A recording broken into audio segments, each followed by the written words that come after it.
தமிழ்நாடு முழுக்க அதிமுகவுக்கும் திமுகவுக்கு தான் போட்டி. மற்றவங்கெல்லாம் வந்து சுயேட்சை வேட்பாளர்களை ஒரு ஒரு ஒரு கொஞ்சம் ஓட்டுகளை பிரிக்கக்கூடிய அளவுக்கு இருக்கக்கூடியவர்கள் எந்த ஓட்டை பிரிப்பாங்களோ அதே ஓட்டை தான் விஜயோ மற்றவங்கள பிரிப்பாங்க. நாம் தமிழர் பிரிக்கிறத விட வேணா ஒரு 1000 ஓட்டு கூட வாங்க இல்லை குறைய வாங்க, அவ்வளவுதான்.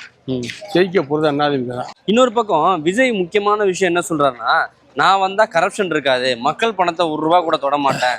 இதை வந்து ஆளுங்கட்சியோ இல்ல வந்து இதற்கு முன்னாடி ஆண்ட கட்சியோ இதை சொல்றாங்களா? சொல்ல மாட்டாங்களே அப்படின்னு சொல்லி கேட்கிறாரு. அரசியலுக்கு வரும்போது எல்லாருமே வந்து சொல்லக்கூடிய வார்த்தை தான் இது. நான் வந்தா கலெக்ஷன் இருக்காது, கரப்ஷன் இருக்காது, கமிஷன் இருக்காதுலாம் சொல்லுவாங்க. என்ன சில அதுக்கப்புறம் வந்து அங்கே நடக்கக்கூடிய அவர் கட்சியில் நடக்கக்கூடிய பிரச்சனையே இப்போ பார்த்துருப்பீங்க, வேட்பாளர் பட்டியலே பார்த்துருப்பீங்க.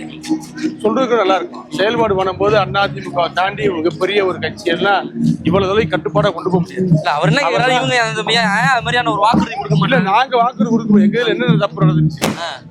ஆண்ட கட்சி மேல, ஆளுகின்ற கட்சி மேல, ஆண்ட கட்சி மேல பல குறைகளை யார் வேணாலும் சொல்லலாம். புதுசா வர்றவங்க என்ன வேணாலும் பேசலாம். அது லூசு மாதிரி போயிட்டு போலாம்.